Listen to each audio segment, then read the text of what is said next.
Jane Veloso was moved to Jakarta, Indonesia before she is expected to fly home to the Philippines later this week after the two countries signed an agreement this month to repatriate her.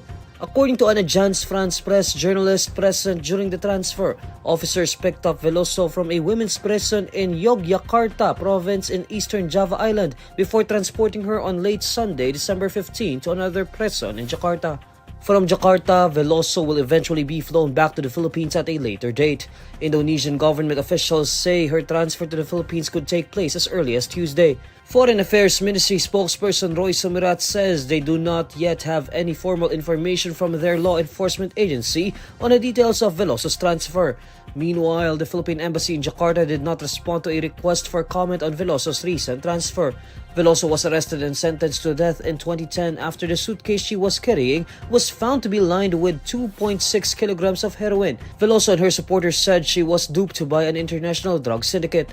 In 2015, Veloso narrowly escaped execution after her suspected recruiter was arrested. In an interview with Agence France-Presse on Friday, December 13, Veloso said that her transfer back to the Philippines was a miracle.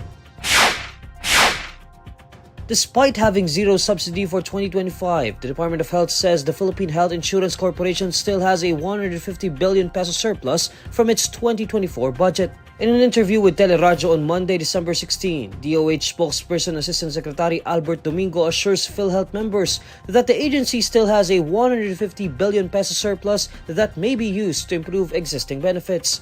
Domingo explains that the government allocated a 61 billion peso subsidy to PhilHealth, but the agency's actual budget for benefits was 244 billion pesos. Domingo adds that only 63% of the whole budget had been utilized as of October 31. Domingo notes that this leaves PhilHealth with a surplus of 150 billion pesos that may be used to improve existing benefits. Domingo further says that the agency's surplus can still cover existing programs and benefits, adding that the PhilHealth still has excess funds of 150 billion pesos. On Wednesday, December 11, Senator Grace Poe said that PhilHealth will get zero subsidy in 2025 due to its 600 billion peso reserve funds. Poe, who chairs the Senate Finance Committee, noted that the state health insurer had not been fully utilizing the allotment it receives annually from Congress. Nonetheless, Domingo points out that PhilHealth remains financially capable of funding its 2025 operations amid zero subsidy from the government. Domingo then debunks claims that PhilHealth members would not receive benefits next year due to the zero state subsidy.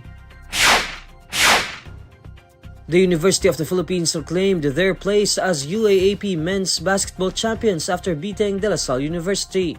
UP defeated La Salle with a final score of 66-62 on Game 3 of the duel on Sunday, December 15. The Fighting Maroons were powered by one-and-done big man Quentin Meliora Brown's 14 points and 10 rebounds, while also getting solid contributions from Francis Lopez, who chipped in 12 points and 11 rebounds, and Season 84 hero JD Cagulangan, who added 12 points. UP coach Goldwyn Monteverde says the team has worked hard since the beginning of the season after they lost last year. Lopez expresses his gratitude to his teammates for believing in him after their loss in the Game 2. UP did not crumble down the stretch this time and played out a disciplined offense that kept the Archers within arm's length.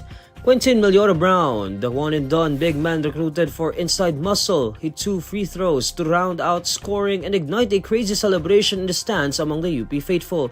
Cagulangan was named as Finals MVP in his final year in the UAAP.